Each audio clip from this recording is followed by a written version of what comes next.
My name is Rose. I'm 64 years old, and the day my son Michael gave me a cruise to relax, I should have known something terrible was hiding behind that smile. But when I went back home, because I'd forgotten my blood pressure medication, I heard Michael talking on the phone with his wife, Linda. The words coming out of his mouth chilled me to the bone. "Don't worry, honey. It's a one-way ticket. Once she's on the high seas, it'll be easy to make it look like an accident. No one is going to suspect a thing about an old woman who fell overboard." In that moment, standing behind the door of my own house, I took a deep breath and thought, if that's how it's going to be, dear, then we'll do it your way. But you will regret this 3 times over. Because my only son, the boy I raised with so much love, had just made the biggest mistake of his life. If Michael thought his mother was a helpless old woman, he was about to find out just how wrong he was. Because when a woman my age has fought her whole life, when she has raised children, lost husbands, survived betrayals and disappointments, she doesn't give up so easily. If he wanted to play dirty, I was going to teach him how it's really done. But first, I needed to understand why my own son wanted me dead. It had all started 3 days earlier when Michael came to my house with a radiant smile I hadn't seen in years. He was holding a golden envelope, the kind the most exclusive travel agencies use. "Mom," he said, hugging me with a strange enthusiasm, "I have a wonderful surprise for you.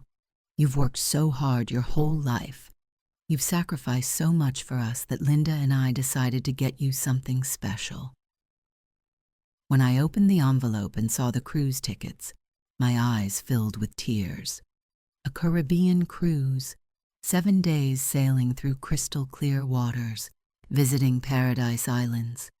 It was the trip of my dreams, the one I always postponed because the money was needed for other things. Michael's education, household expenses, family emergencies. "Son, this must have cost a fortune," I said, looking at the first-class tickets. "Mom, there's no price on your happiness," Michael replied with that soft voice that always melted my heart. "You deserve this and so much more. Besides, you need to relax, get away from the stress of the city, breathe in the fresh sea air." In my 64 years of life, I had learned to trust my instincts, and something in the way Michael looked at me, something in the way his eyes didn't quite meet mine, told me there was more he wasn't willing to tell me. But he was my son, my only son, the baby I had held in my arms for entire nights when he had a fever, the child I had taught to walk, the teenager I had supported in every important decision of his life. "When do I leave?" I asked, faking an excitement I no longer fully felt. "The day after tomorrow. Mom, everything is already arranged. You just have to get to the port with your luggage. Linda took care of all the details." That night, I folded blouses and sets of linen pants into neat stacks, smoothing each shirt like a mother smoothing a child's hair after a bad dream. Yet underneath that careful order, a splinter of doubt pressed deeper. Michael had kept his distance these past months, short visits, shorter calls, vague answers about work, big talk about a fresh start that never included concrete steps. And then, this, a lavish gift that smelled like a cover story. I told myself not to be ridiculous, that a mother's nerves can turn kindness into suspicion if she isn't careful. I moved my pill organizer to the outside pocket of my purse, tucked my passport into a bright red sleeve so I wouldn't lose it, and set the golden envelope on the kitchen table where I couldn't miss it. "You're being ungrateful," I scolded my reflection when I passed the hall mirror. "He's being generous." The reflection didn't answer, but something in my own eyes looked unconvinced. On departure morning, the city felt washed new, buses sighing at corners, cafe doors yawning open. I wheeled my suitcase to the door, then patted my purse and froze. The blood pressure medication. Of course. I'd meant to move the bottle, and of course I hadn't. I turned the key, stepped back inside, and eased the door shut like a burglar in my own home. I was halfway down the hall when Michael's voice floated from the living room. Steady, hushed, and not meant for me.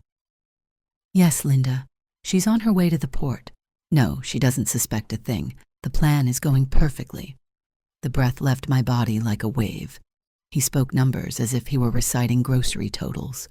My life insurance, $200,000. The house, at least $300,000 more. Enough to pay off all my debts and start over, he said, in that flat, practical voice. I stood behind my own door and learned brand new meanings for old words. Son, love, trust. "Don't worry, honey," he soothed. Her age, the high seas. These things happen. The kind of sentence that, if you heard it from a stranger, would pass like a cloud. From my son, it felt like the clock stopping. I didn't burst in. I didn't scream.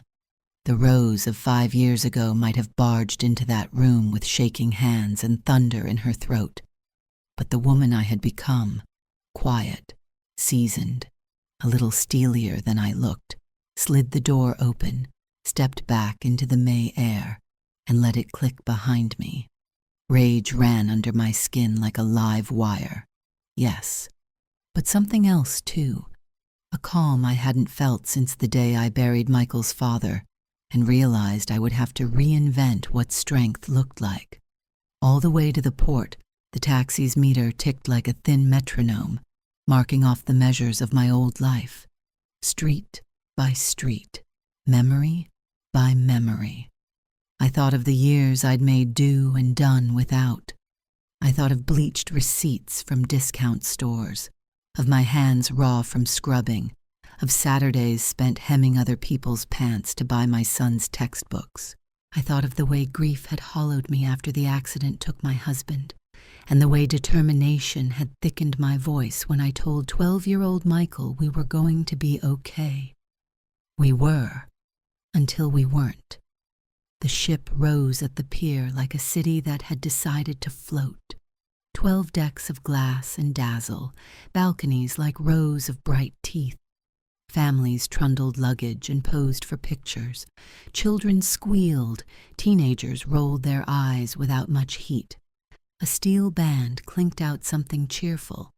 And well, according to my son's arithmetic, I was supposed to be a line item that vanished midweek. But the thing about women my age is this. When we have been underestimated long enough, we start to enjoy the look on a person's face when we stop being small. Boarding was a blur of bright uniforms and practiced smiles. "Mrs. Miller, how exciting! Your first time on a cruise, right?" chirped a young woman with perfect eyeliner. "Yes," I answered, putting on the soft, airy voice everyone assumes belongs to a 60-something woman on a treat she didn't pay for. "My son gifted me this trip, says I need to relax." "What a considerate son," she said, stamping my papers. If only she knew. My cabin on deck 8 had a tidy bed, a pretty runner, a neutral art print of palm fronds, and glass doors opening to a private balcony, glittering, private, and dangerously easy. I stood there with the ocean glinting and thought how neat it would be, in an impersonal report, passenger, female, 64, presumed fall, no sign of struggle. I shut the door and locked it. I took out my phone and scrolled to a number I'd saved months ago. Victor Stone, private investigator. We'd met after a neighbor's divorce went slantwise and needed a professional to trace certain assets. He'd pressed his card into my palm and said, "If you ever need me, don't hesitate, Mrs. Miller." I hadn't thought I'd ever dial it for my son. "Detective Stone," he answered, voice low and even. "Hello, this is Rose Miller. We met at Hope House. I need help." I told him the bones of it, what I'd overheard, where I was, how long I'd be out of reach. I want you on Michael's finances yesterday, I said. Debts, accounts, anything forged. I want everything you can dig, and I want it ready when I dock. There was a respectful pause. Mrs. Miller, these are very serious accusations. They aren't accusations, I said, my hand steady as a church pew. They're facts. Send me your account number. I'll wire a retainer today. And detective, I know exactly how serious this is. I'm on a timeline. When the ship's horn moaned and we eased from the pier, I felt the distance like thread being wound, each turn moving me away from shore, from Chicago, from the woman who smiled at a golden envelope. I sat on the bed, closed my eyes, and took inventory of the tools I had left. A mind that could plan, a voice that could coax, a spine that wouldn't bend, and a lifetime's education in reading faces. I decided I needed two things immediately: knowledge of the ship and an ally who didn't share my blood. I walked the corridors until the patterns in the carpeting became a map in my head. I noticed cameras glinting from ceiling corners, the angles of stairwells, the blind spot just beyond certain elevator banks. I traced exits and counted steps. On deck 15, the pool sparkled like a huge teal coin. On deck 5, boutiques beckoned with glossy windows. The library smelled faintly of paper and lemon spray. The casino smelled like excitement and bad decisions. Lunch in the main dining room was a carnival of linen napkins and crew's casual chatter. I chose a table by the window and pretended to fuss with the menu. That's when I saw her. Silver hair styled like she meant it. A red dress cut to say, I respect myself, not look at me. She read a book while eating as if the two were one act. When our eyes met, she smiled the way only women of a certain age smile. Warm, direct, and without the competitiveness we unlearn over time. Excuse me, I said, sliding hope into my voice. Would you mind if I join you? I hate eating alone. Please, she said, inviting me with a tilt of her hand. I'm Carol Baker, Miami. A crisp, sun-washed name. Rose Miller, Chicago. We traded the small anchoring facts. Work we'd done, husbands we'd lost, children we'd raised, budgets we'd stretched. She was 62, widowed, the kind of woman who'd built a life that didn't collapse when a man left it. My kids insisted I take a vacation, she said, smiling into her coffee. They said I'd forgotten how. Mine too, I answered, letting the words sit between us, listening to what they didn't say. My son Michael gave me this cruise. How thoughtful, she said, and the compliment hovered like a neutral card laid down in a careful game. Then she studied my face, just a flicker. If you don't mind a personal question, she added gently, you look like someone who's working a problem. I almost said it. The truth scratched at my throat like a match head. But caution, that old mother's instinct won by a hair. It's just nerves, I said. First cruise. Nerves, I know, she said, voice a shade lower. And I also know the look of a woman who's survived worse than nerves.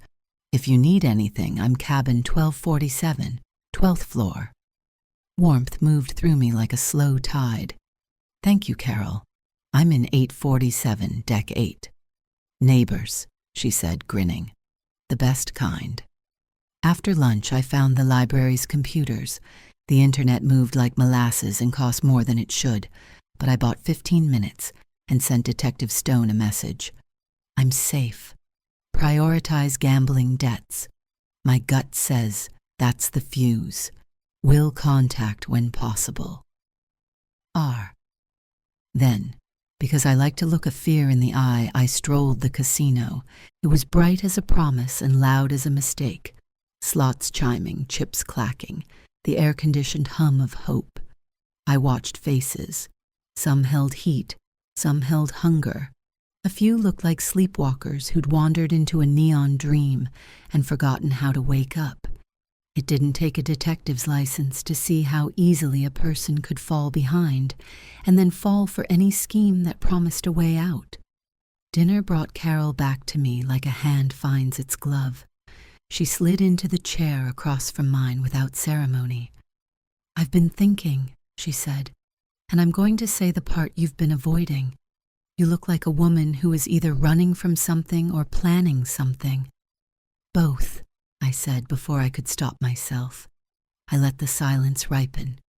"Carol, have you ever discovered a betrayal so ugly it made you doubt your own judgment?" "Yes," she said simply. "My first husband cooked the books in my father's firm, nearly sank us. I found it, gathered proof, and made sure it stuck." She met my eyes. "But that was my husband, not my child." The words fell out of me in a low, steady line. The envelope, the phone call, the numbers, the way Michael's voice changed when he thought I wasn't listening, the one-way gloss on a round-trip story, life insurance, the house, debts that sounded like cliffs. Carol listened the way good women listen, without interrupting, without rescuing, without doubting. When I finished, she exhaled slowly. "All right," she said. "So we treat it like what it is, a dangerous plan with you in the center. You need proof he can't wriggle from. You need witnesses. And you need to stay breathing while you gather both."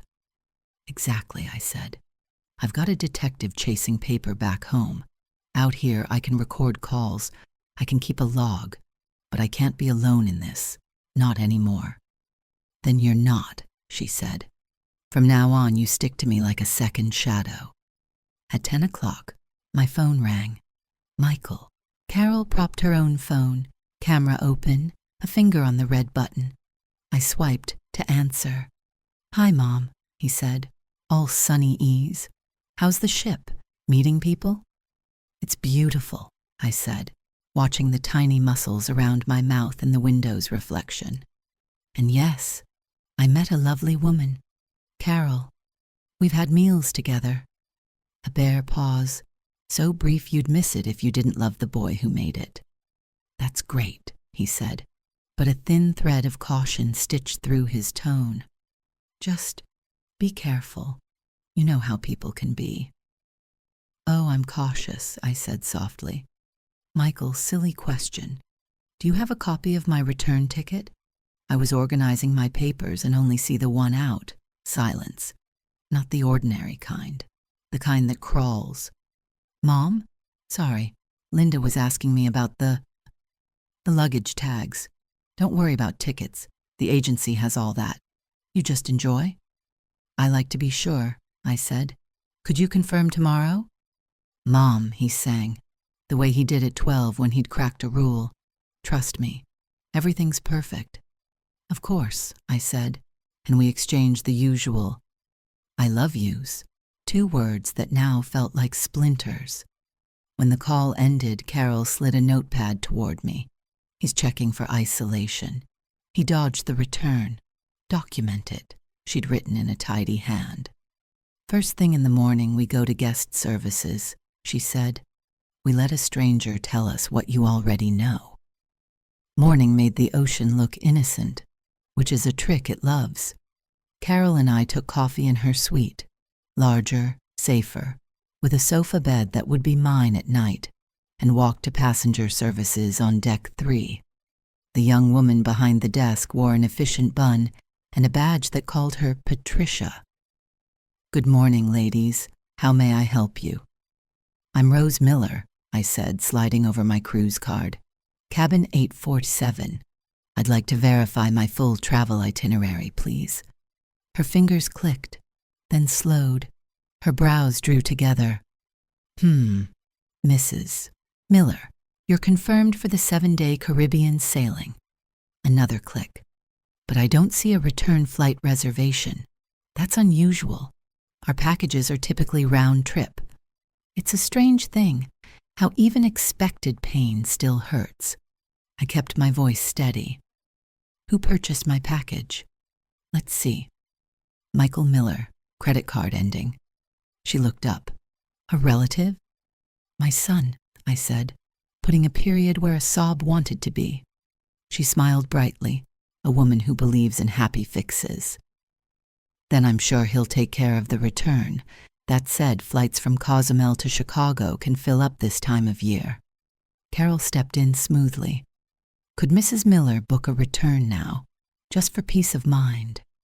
Of course, more clicking. There's one Sunday at 3 p.m. 7:50 before taxes. I'll take it, I said, and handed over my card without letting my hands shake. While Patricia processed the charge, Carol leaned in, her voice low. Premeditation, she murmured. He designed a one-way story. I nodded, swallowing the new shape of the word son again. We left the desk with a printed confirmation, official ink proving what my bones already knew. On deck 5, a sudden gust braided salt into the air, and we walked the outer promenade, pretending to admire the horizon like any women on any Thursday. My phone buzzed. Good morning, Mom. Sleep well? In your cabin? Michael's texts always sounded like he was humming to a baby and checking a ledger at the same time. Morning, son. Slept like a rock. I'm out on deck now. Sun feels wonderful, I wrote back. Great. Explore the whole ship, he pinged. Quick. Not yet. Saw the restaurants and casino. Today the pool and spa. I typed, then watched the typing dots dance. Perfect. Be careful near railings.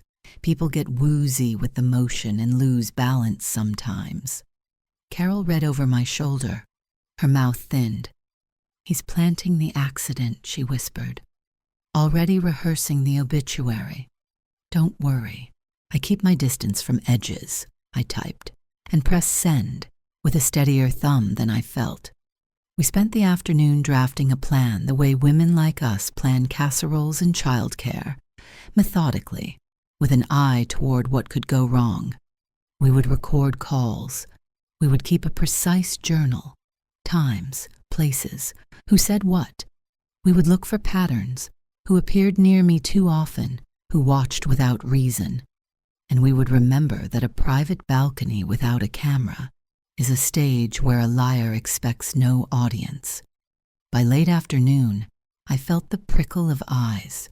At the pool bar, a man around 40, neat hair, jeans inappropriate for poolside, a green shirt that said, blending in, louder than bright red would, watched me and not the game on the TV. When I stood, he stood. When I sat, he sat. Carol, I said, barely moving my lips, green shirt at the bar. She adjusted her sunglasses and didn't look in his direction until a beat later, as if searching for a waiter. Got him, she murmured. He's not looking at me at all. Let's test it, I said, gathering my towel and tote. You stay. I'll walk to the elevators. I floated toward the lift like a woman deciding between a manicure and a nap. The doors opened. I glanced back. Green shirt rose and moved, casual, toward me. I stepped in and pressed 12. As the door slid shut, I caught a last slice of him checking his watch. In Carol's suite 15 minutes later, my friend arrived with wind in her voice. He followed you to the elevators, she reported. When you went up, he waited, then took the next car. He's not here for the daiquiris. A chill threaded my spine, but I wrapped it in resolve. Then we stay 2 steps ahead. We agreed. That night I would sleep in Carol's suite. My own cabin would become a decoy, a set piece for a play my son thought he'd written alone. We moved my essentials, medications, passport, a change of clothes, discreetly, one elegant tote at a time. Before dinner, I wiped my fingerprints from my balcony rail with a damp towel. There's a steadiness to small tasks, and I gave myself that steadiness like medicine. At 7:30, my phone flashed Linda's name for the first time in months. I let it ring once more than usual, then answered. Linda, I said, airy as a brunch guest. What a surprise. Rose, how's the cruise? Her cheer was a shade sharp, the way too much perfume is a shade too much. Beautiful. Thank you again, I said. Although guest services said something odd. No return ticket on file. Do you know anything about that? Silence like a pinched hose. Then a tinkle of laugh. Oh, how strange. Michael handled all the details. Maybe a system hiccup. We'll fix it. No need, I said lightly. I bought my return for Sunday at 3. You know me. Overly cautious. You already bought it? Paper rustled near her mouth. Well, that's fine, of course. We were going to take care of it. I'm sure, I said. Tell me, what made you two decide on this trip right now? It felt sudden. It's just, you've seemed very tired, Rose, she said, picking up the same script Michael had read from. You needed a long break, to disconnect. Same hand, same handwriting. Thank you for your concern, I said, and we exchanged fake sweetness like neighbors swapping sugary casseroles neither of us wanted to eat.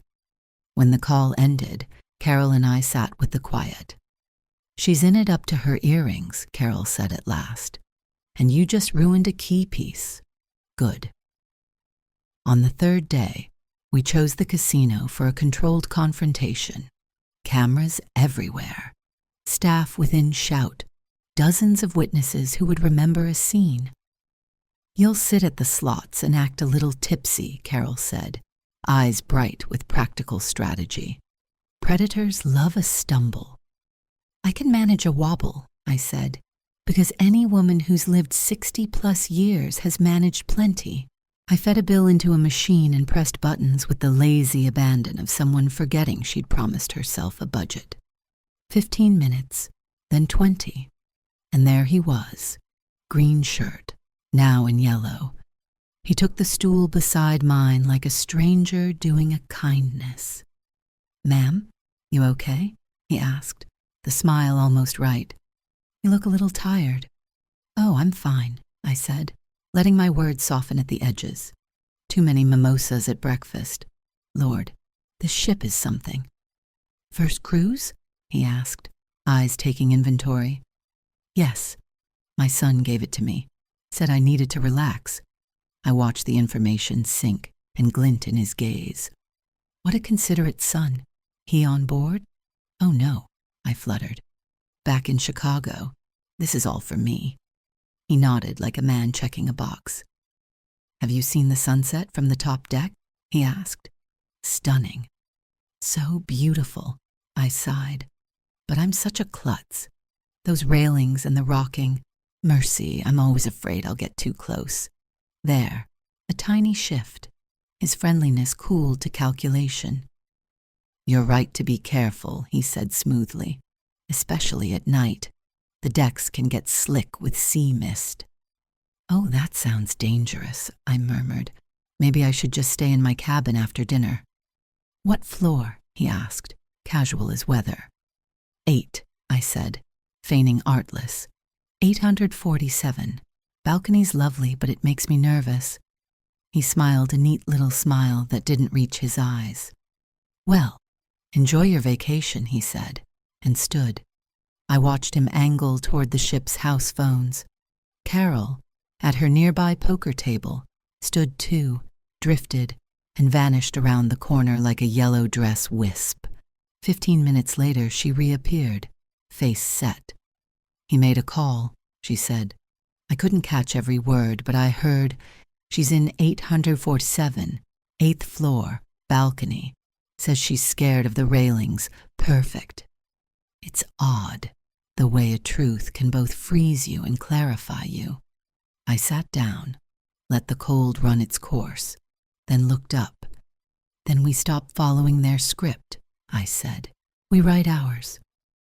That evening, as the sky went purple and the ship dressed itself in twinkle lights, my phone rang again. Michael. How's my favorite lady? He asked in his warmest voice. I'm enjoying the ship, I answered. Sleeping well, no noise.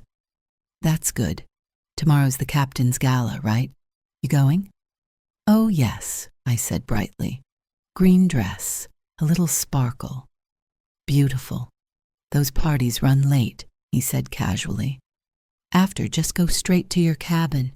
Don't wander out on deck at night, okay? It can be dangerous. Carol's eyebrows arched, and we didn't need words. He just circled the time and place and read. Of course, honey, I purred. Straight to bed. We didn't sleep much. At dawn, over coffee and china cups in Carol's suite, we refined our plan with the care of women who've planned school fundraisers and memorials and moves, and 1,000 family pivots. We would go to the top, not a complaint to a junior crew member who'd file it under fussy lady, the captain. Captain James Harrison looked exactly like the word captain sounds, silver at the temples, posture like a mast, eyes that said he'd seen storms and worse. He invited us in and let us tell it all. We played him the recordings, Michael's dodges and Linda's scripted reassurances. We showed him my paid return ticket and the transaction timestamp. I described green shirt turned yellow shirt and the phone call Carol overheard. This is extremely serious, he said, voice low. If accurate, it is a premeditated homicide attempt aboard my ship.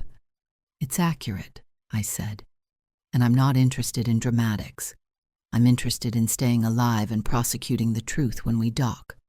He nodded once, a man respecting another's resolve. Then we do this properly, he said. He outlined his refinements, additional cameras in my corridor, plainclothes security near my cabin, a panic device no larger than a lipstick that would ping his team if pressed anywhere on board. Mrs. Miller, he said finally, meeting my eyes, you are under my protection until we make port. Nothing happens to you on my watch. I hadn't realized how much I'd been holding my breath until then. I exhaled and felt the ship under my feet, like a promise. All afternoon we rehearsed, not lines. You can't script grief or fear, but steps. At the gala, I would be seen, smiling, sipping something festive, looking like a woman who believes in vacation. Near midnight, I'd head to my cabin, which would really mean the service stairs to Deck 12 in Carol's suite. Security would watch 847 in the hallway like hawks. If our watcher appeared with tools, if he slipped inside, if he touched that balcony rail, 3 officers would move at once.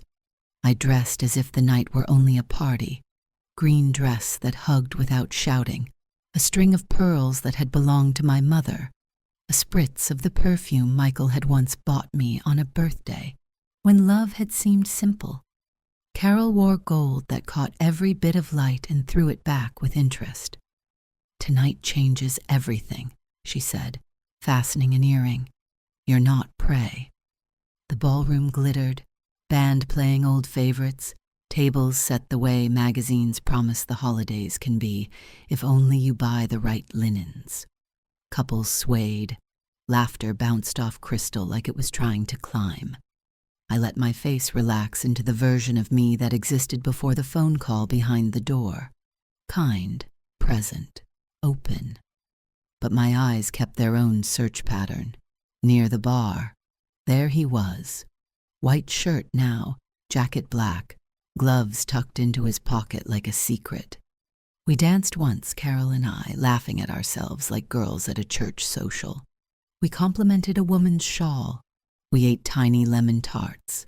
And at 11:30, I touched Carol's wrist. It's time.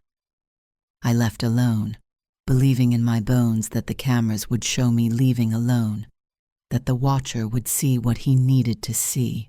I pressed the elevator button for 8, stepped out into the quiet hall, and moved straight to the service stairwell, where Carol waited like a sentinel.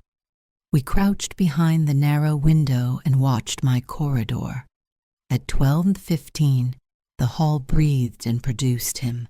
He came soft-footed as a cat burglar, white shirt now shadow gray, black gloves on his hands. He knelt by my lock and worked with a quiet competence that turned my stomach. The door yielded. He slipped inside, light low and darting. Minutes stretched. Then he emerged to the balcony. He tested the rail with the professional interest of a contractor inspecting a renovation. He leaned, reached into his pocket, and pulled out something I couldn't see. Carol pressed the panic device. A pinprick red light blinked 3 times and stilled. From both ends of the hall they appeared, 3, then 4, then a 5th, in a knit shirt, to look like any passenger out for a glass of water. They converged as one body. The man whirled. Words flew. "Sir, step back. Hands where we can. You're under shipboard arrest pending." He tried a story. Wrong room. Simple confusion. But his pockets had better memories than his mouth. They turned out lockpicks, a small vial, and then the security officer held up the phone he'd tried to pocket. A phone already lit with messages that used my name and my cabin and the word accident far too often. "Captain's on his way," the lead guard said. Carol's hand found mine.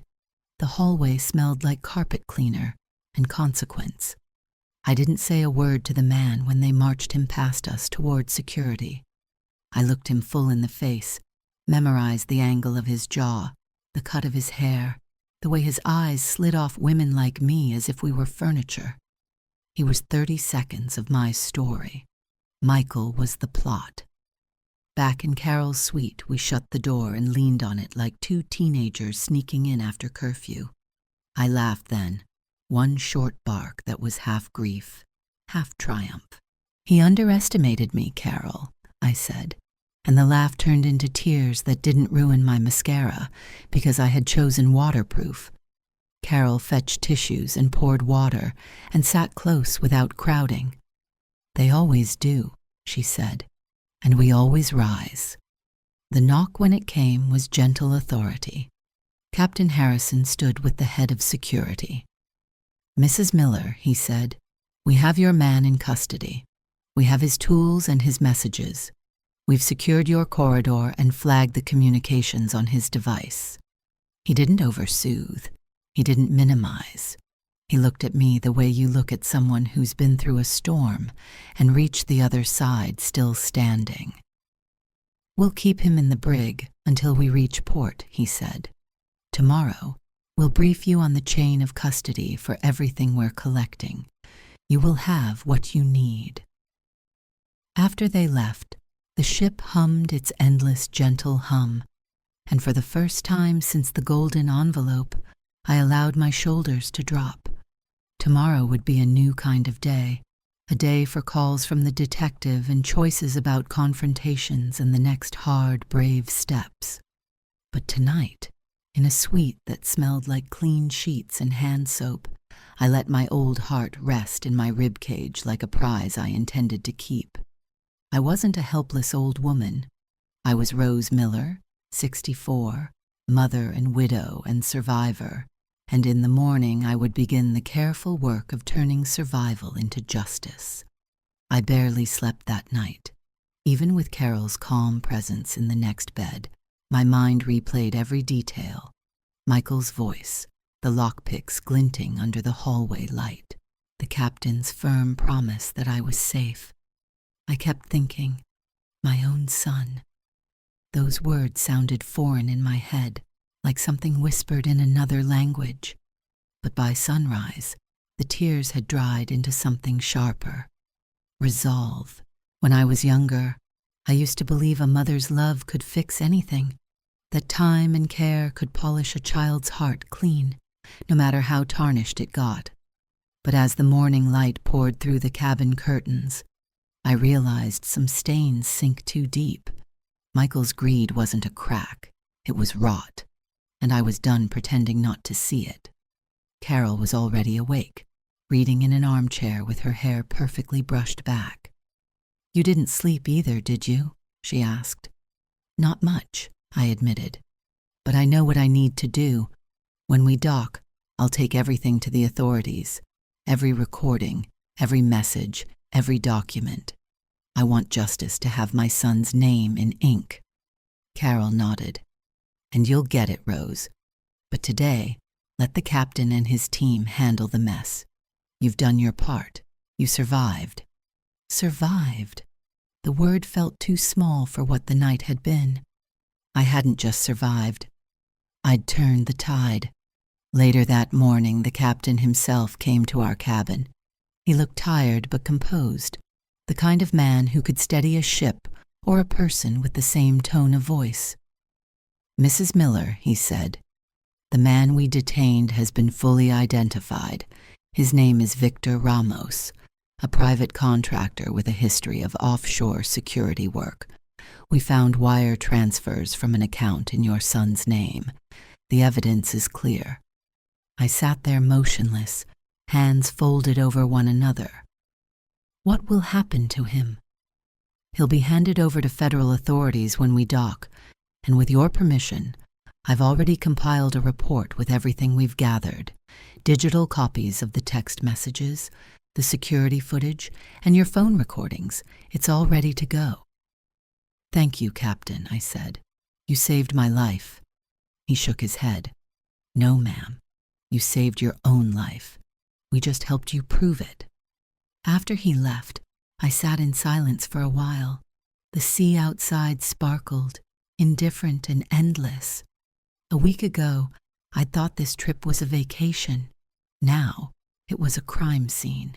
At noon, Detective Victor called through the ship's satellite line. His voice came through rough and staticky, but firm.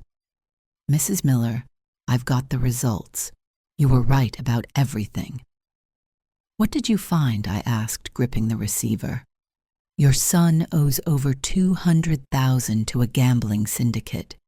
He's been forging your signature for months, loans, credit lines, the works. And Rose, he used your house as collateral. If you had died, he would have inherited everything clean. He was one payment away from foreclosure." I closed my eyes, letting the news settle like lead. "And Linda?" "She's involved too. 50,000 in credit card debt, maybe more. Joint accounts show multiple withdrawals to pay casino markers. They were desperate. Desperate enough to kill me." "Detective," I said quietly, "when I get home, I want you at the airport. I'm going straight to the district attorney." "I'll be there," he said. "And Mrs. Miller, you did good. You got ahead of them." "I didn't get ahead," I whispered. "I just finally stopped being behind." That afternoon, Carol insisted we walk out to the deck for fresh air. "It's over," she told me. "You need to see the sky again." The ocean stretched like polished glass, calm and cruel. People were laughing, drinking cocktails, snapping photos. The same passengers who danced under chandeliers the night before, unaware a woman's murder had been planned among them. I leaned against the rail, gripping it with both hands, and took a deep breath. "I used to think I'd die quietly," I said, "like my mother did, in her sleep, after a long life of tending everyone else's needs. I thought that was peace. But now I know peace isn't about quiet. It's about dignity, and sometimes you have to fight for it." Carol smiled gently. "And you fought like hell." She was right, but I wasn't done yet. When we reached port the next day, the authorities boarded the ship. They took the prisoner in handcuffs, head down, eyes hollow, and thanked the captain for his cooperation. I gave my official statement one last time. When the officer asked if I wanted to press charges, I said something that surprised even me. "No," I said softly. "I want him to face the law, not my anger. The law can do what I never could." Carol squeezed my hand. "That's grace, Rose. Real grace." Maybe it was. Or maybe I was just too tired to hate anymore. That evening, while packing my suitcase, I found something I hadn't noticed before. A small note tucked inside one of the folded blouses. Michael's handwriting. "Mom, you've always been my rock. Please enjoy this trip. You deserve to relax." The handwriting that once filled my birthday cards now felt like graffiti across my heart. I sat down on the bed and cried. Not for him, but for the years I'd spent believing my love could fill his emptiness, it couldn't. Some people mistake love for permission, and I'd given him plenty. But that ended now. Carol found me like that, note in hand. "You okay?" she asked quietly. "I'm letting go," I said, wiping my eyes. "Not forgiving, just letting go." The next morning we landed in Cozumel.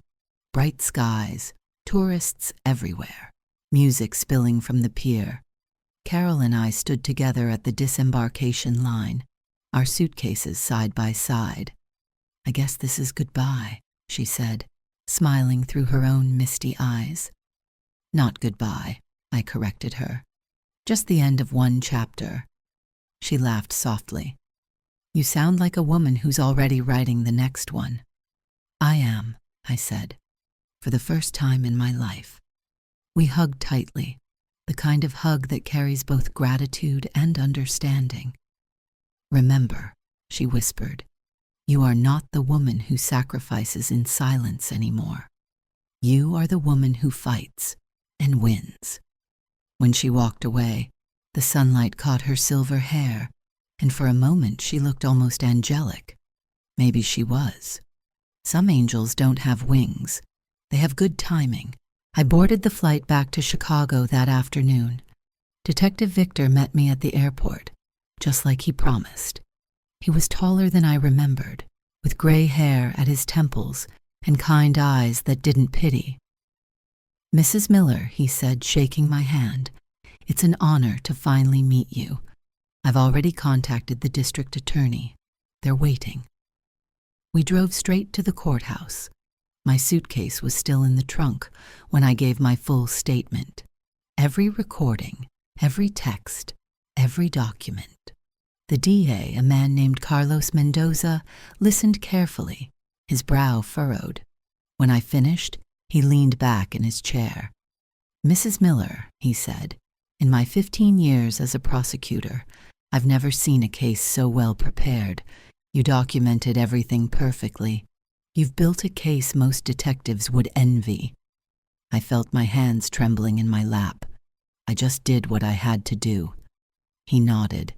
"And because you did, we can act fast. We're issuing arrest warrants for Michael and Linda Miller. Attempted murder, conspiracy, and financial fraud." The words landed like thunder and relief all at once.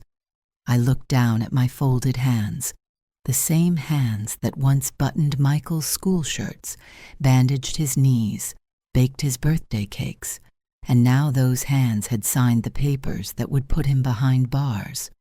When I left the courthouse, the afternoon sky was the same pale blue as the Caribbean Sea. Only now, it didn't feel endless. It felt earned. That evening, I sat in my living room, waiting. The house felt emptier than it ever had, but not lonely, just still. I'd made tea I didn't drink, pacing between the window and the clock. Then, right on cue, the phone rang. "Mrs. Miller," DA Mendoza said, "it's done. We have them. Your son and daughter-in-law were arrested at their home. They had packed suitcases and tickets to Argentina. They were trying to flee." My knees went weak. "Argentina," I whispered. "He was really going to run." "He's facing up to 20 years. Linda, 10. With the evidence you've provided, there's no doubt about conviction." I thanked him, hung up, and stood in the center of my living room. For the first time in months, I felt safe, truly safe. The danger was over. But peace doesn't always come with victory. Sometimes it comes with heartbreak that knows it did the right thing. I poured my untouched tea down the sink and whispered, "Goodbye, Michael." And this time, I meant it. The months that followed were a blur of court dates, statements, hearings. I faced Michael across the courtroom once, just once. He looked older, thinner, his suit ill-fitted. When our eyes met, I didn't see my little boy anymore. I saw a man who'd chosen greed over grace. He tried to look sorry, head bowed, voice soft, but the evidence spoke louder. The recordings, the texts, the financial trail, the hitman's confession. It was airtight. When the judge read the sentence, 18 years for Michael, 8 for Linda, I didn't cry. I simply closed my eyes and whispered a prayer, not for them, but for myself. Let me heal, I said. Let me live again. And I did. Slowly, quietly, one day at a time. I sold the house a month after the trial ended. Too many memories in those walls, too many echoes of lullabies turned into arguments. I bought a small apartment near the lake, bright, airy, peaceful. I started volunteering at a local women's center, helping older women who'd been victims of financial or emotional abuse by their families. When I told my story, the room always went silent. Ladies, I'd say, looking into faces marked by years of patience and pain, don't let anyone make you small. Don't let love blind you to danger. If I can stand here today after what my own son did, you can stand too. Sometimes they cried, sometimes they smiled, but every time I saw something spark behind their eyes, the same fire I'd found in myself that night behind my living room door. A year after the trial, Carol came to visit. We had dinner in my new apartment.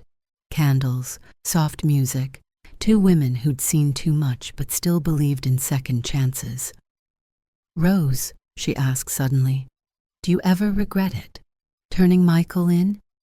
I thought for a long moment, swirling my tea. No, I said, because the boy I thought I had, he wasn't real. He was someone I built in my head because I needed to believe my love meant something. But love without respect is just illusion. Carol nodded. And you don't miss having family? I have family, I said, smiling. I have you. I have the women I help. I have a life that's mine. She laughed softly. That's the best kind. On the 2nd anniversary of the cruise, I did something symbolic. I signed up for dance classes, salsa, tango, merengue. The instructor, a young man named Luis, couldn't believe I was 66. You move like you're 20, he said once, grinning. I'm not 20, I told him. I'm free. When the music swelled and I spun across the floor, the air felt light, my body alive. Every step was a reminder that I had walked through betrayal and come out whole, that I had sailed into death's mouth and taught it my name. Sometimes, when I sit on my balcony at sunset, I think of the ocean, of the woman who boarded that cruise scared and small, and the woman who stepped off a survivor. I whisper to her softly, you did it. You fought. You won. Because when a woman like me says, if that's how it's going to be, dear, then we'll do it your way, but you'll regret it 3 times over, she's not making an empty threat. She's making a promise. And Michael, he learned that promise by heart, every single day. There's a certain quiet that shows up after the storm, not the happy kind, not at first. It's the kind that makes the clock sound louder and your own breathing feel like a visitor in the room. After the sentencing, that quiet wrapped around my new apartment like a shawl I hadn't asked for. I kept a lamp on at night for a while, not because I was afraid, but because darkness had been where Michael's plan lived. I wasn't going to give it any more territory. The first weeks were practical. Practical is how older women survive things no one expects us to survive. I changed the locks and the security code. I met with a lawyer named Grace Whitaker, a woman with patient eyes and a file folder that opened like a toolbox. We untangled the fraudulent liens. We froze every account that had even brushed against Michael's name. We notified the bank of the forged signatures and filed the affidavits. We established a living trust with my name and my values on the first page, not buried in the fine print of somebody else's needs. I revoked every old power of attorney I'd ever signed in a moment of mother heart softness. and gave a narrow emergency one to Grace, with strict, written boundaries that sounded like steel when she read them back to me. "Rose," she said gently, "you did everything right once you knew. That matters." I nodded, and I meant it. But I also heard another truth breathing under the paper. I had ignored 100 tiny alarms because they were inconvenient. That was never going to happen again. At the Women's Center, the director asked if I'd consider leading a small group on Tuesday nights, a place for older women to tell the truth about family. The first night, 3 came, a retired teacher with a son who borrowed her car and her credit, a widow whose grandson used her address to receive packages that made her nervous, a quiet woman in a gray cardigan who never said her age and didn't need to. We sat at a round table with lemon cookies and weak coffee and told the truth the way women do when we've run out of lies that comfort. "My name is Rose," I said, "and my son tried to kill me." There was a rustle, a held breath, the surprise that always comes before the recognition. I told them about the golden envelope, the recorded calls, the balcony that was supposed to be the end of me. I didn't dramatize it. I didn't apologize for it. I told it as a map, where the problem started, the roads I took, the dead ends I backed out of, the bridge I wasn't supposed to find but did. "You know what gave me the most power?" I asked when I was done. "Writing things down, dates, times, who said what. It's amazing how danger shrinks when you shine a lamp on it and put it in a log." They nodded, 3 small, fierce nods. Then they started talking, and somewhere between the 3rd cookie and the squeak of someone's chair, I realized I felt more like myself than I had in years. Carol called every Sunday like clockwork. Some weeks we spoke for 15 minutes, other weeks for an hour and change. We sent each other pictures, her gardenias exploding along a fence in Miami, the way afternoon light fell across my kitchen table and made the old wood glow. That first spring after the trial, she invited me to Miami for a long weekend, for sun, for dancing, and for whatever laughter can glue back together, she said. I went. Of course I went. We walked the boardwalk at twilight and ate grilled fish on a patio facing a street that felt like music. She taught me to order Café Cubano without sounding like a tourist. We took a beginner salsa class at a studio that smelled like lemon oil and new beginnings. There were mirrors everywhere, and I didn't look away from myself. I stood under bright fluorescent truth and thought, look at you, Rose, still here, still beautiful in the ways that matter, still moving forward. When the instructor called basic step, my feet remembered something my heart already knew. I could keep time. I could learn new patterns. I could let my body speak for me when words felt too heavy. A letter from Michael arrived that summer. It came in a pale manila envelope with a return address I didn't want to memorize. I made tea I didn't drink and sat at my table with a small knife, slicing the edge like a surgeon who knows when to cut and when not to. His handwriting hadn't changed. The first line pretended we were strangers. Dear Rose. The next line tried to soften me with boyhood. Mom. He wrote about regret and about childhood. He asked me to remember the time he'd made me a construction paper crown in 2nd grade and called me queen for a day. He recited small sweetnesses like they could drown the facts. There was an apology threaded through his paragraphs, like a ribbon that didn't quite lie flat. Then there it was, the ask. If you could find it in your heart to help me with the commissary account, he wrote, I would be grateful, just a little, to make the days bearable. I sat with the letter for a long time. I didn't rush to anger. I didn't rush to pity. I placed the paper in front of the window and let the late sunlight move across it until the shadow stretched and shifted. Then I wrote a short reply on a single piece of my best stationery, the kind I used to reserve for holidays and thank yous. Michael, I wrote, I read your letter. I hear your words. I wish you the courage to do the work that belongs to you. I will not be sending money. Do not contact me again unless it is through my attorney. Rose. I copied the letter to Grace, mailed the original in a plain envelope, and filed Michael's under records, correspondence. Then I went to my Tuesday group and told the women what I had done, and they squeezed my hands and said I had done a hard, holy thing. Maybe I had. Boundary is holy work when you've been raised to think love means a door you never lock. Linda wrote from prison in the fall. Her letter was shorter, sharper. She did not tell me stories. She did not ask me for cash. She asked for something bigger, a letter to the parole board someday, speaking to her good character and mother-in-law relationship.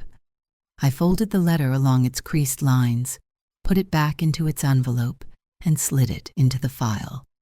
I didn't answer. Not then, not ever. Silence is also an answer, and it felt like the right one. The civil side of the mess took longer than the criminal. Fraud does that. It leaves paperwork behind like a trail of pickpocketed receipts. I sat with bankers who said the word unfortunate too many times, and accountants who said we're going to fix this exactly as many times as I needed to hear it. We filed a quiet title action on the house that had been my home, not because I wanted it back, but because I wanted the record to tell the truth longer than gossip would. When the judge's order came through vacating the liens and noting the fraud, I didn't frame it, but I should have. It was a small piece of paper that made my chest feel unstrapped. One afternoon that winter, I was asked to give a talk at a church on the South Side. Courage After Betrayal, they called it on the flyer, with my name in neat type beneath. I wore a navy dress and my mother's pearls, and I stood at a podium carved by somebody's grandfather's hands. I told the story again, polished but not softened. I talked about the practical steps, record keeping, copies of copies, keeping cash separate, changing beneficiaries to reflect reality and not habit. Then I talked about the part no paperwork can touch, the moment you choose your own life. You would think older women wouldn't have to learn that lesson so late, but a lot of us do. We're taught to accommodate, to explain, to give the benefit of every doubt until our backs ache from carrying the load. Sometimes we need permission to put it down. That night, I watched 20 women lower invisible burdens someone else had told them to hold. Carol and I kept our promise to celebrate big and small wins.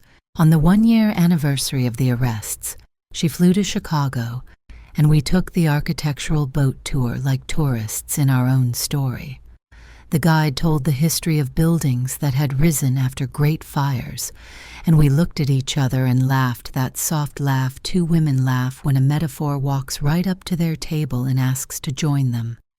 We ate deep dish pizza that required both hands and a nap afterwards. We talked about the parts of our lives that had nothing to do with men, or money, or pain. Books that felt like friends. Movies that scratched a smart itch. The way winter light in Chicago can look like pewter and still be beautiful if you know how to look. In spring, the Women's Center asked me to mentor a new volunteer program, Financial Basics for Grandmothers Raising Their Grandkids. We taught how to read a credit report out loud, how to freeze your credit with 3 phone calls and a pot of coffee, how to say, "I'm not comfortable with that," without adding a single apology. We practiced the sentence, "I'll need to think about it," until it felt like a neutral bridge instead of an insult. Sometimes the most radical thing an older woman can do is stall for time. That summer, I planted herbs in clay pots on my balcony. Basil, mint, rosemary. In the mornings, I'd pinch leaves, rub them between my fingers, and inhale the kind of green that makes you feel worthy of another day. I started walking the lakefront path after dinner, pairing the evening news in my ears with the steady rhythm of my feet. I bought a cheap bike and named her Moxie, because I figured if a woman can name a hurricane, she can name her hope. I joined a little group of dancers who met on Thursday nights in a community center and learned the difference between a crossbody lead and a good old-fashioned hug. Every now and then, I'd get a call from a reporter looking for a soundbite. The mother whose son hired a hitman, they called me, like the newspapers only knew the wound and not the woman. I turned most of them down. The women who needed me knew where to find me, and I didn't owe anyone my pain in high definition. One time, though, I said yes to a local station doing a piece on financial abuse of elders. I looked into the camera and said, "If love asks you to sign something you don't understand, it's not love. It's a sales pitch. Step back." The producer sent me the clip. I watched myself on the screen, my face lined and calm, and felt a steady pride I wouldn't trade for any of the false compliments age sometimes buys. 2 years after the cruise, a certified letter arrived from the Department of Corrections. Michael had petitioned to transfer facilities and requested my input. I sat with Carol on speakerphone and read the form. There was a blank space for comments. I didn't fill it with venom or with grace that I didn't have. I wrote, "No contact requested. Safety and distance remain priorities." That was all. I mailed it and made myself a tuna sandwich and ate it over the sink, like we do when we are tired and practical and still living anyway. Do I think about forgiveness? People ask me that like it's an on-off switch. For me, forgiveness is not a single thing.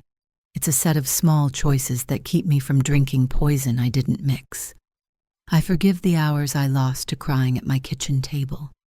I forgive the version of me who wanted so badly to believe that being a good mother could outmuscle a grown man's greed. I forgive the universe for not being fair in any of the ways I was promised as a girl. But I do not forget, I do not pretend, and I do not place my heart where someone has already proven they will put a price tag on it. In year 3, the center hosted a luncheon honoring volunteers. They asked me to speak last. "To close the circle," the director said. I stood at a podium draped with a cloth that had probably survived a dozen bake sales, and I told a room full of women what I now believed with my bones.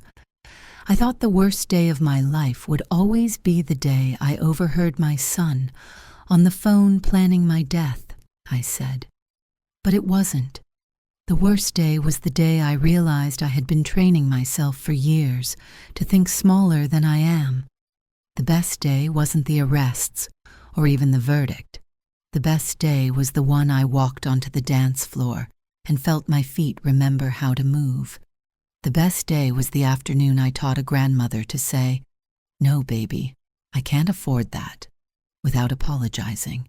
The best day is any day I get to tell the truth to another woman and watch her lift her chin.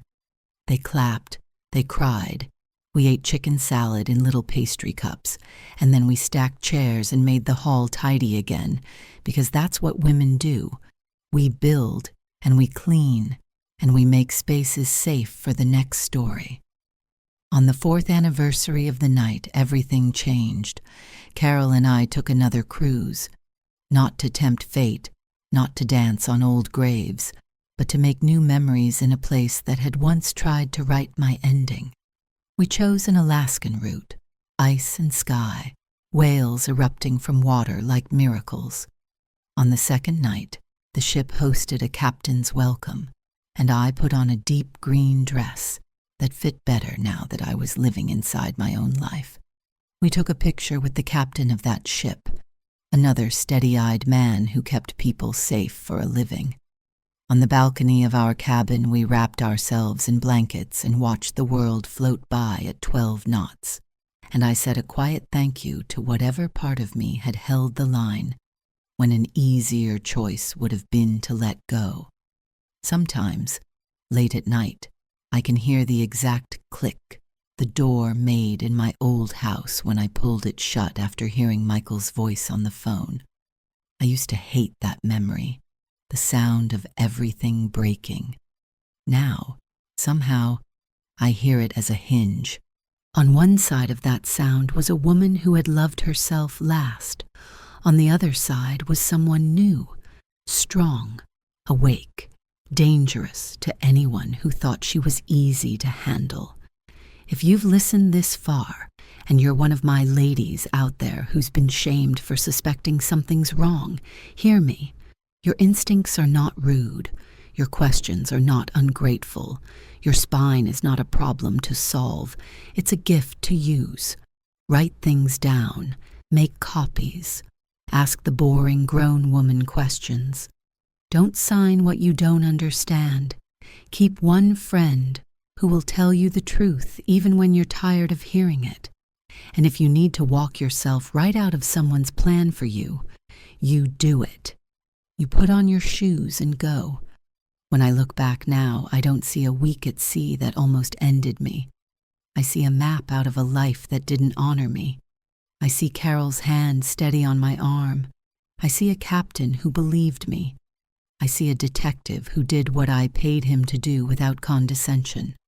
I see a courtroom where the truth stood up and introduced itself. And I see a dance floor where a 66-year-old woman learned to pivot like she'd been born for it. I am Rose Miller. I am a mother, a widow, a friend, a woman who caught a murder plot with a phone and a notebook and stubborn faith. I lived. I rebuilt. I made my own joy on purpose. And if you're out there thinking you can't do the same, believe me, sweetheart, you can. Ask me how I know. If you've ever been through something like this, you're not alone.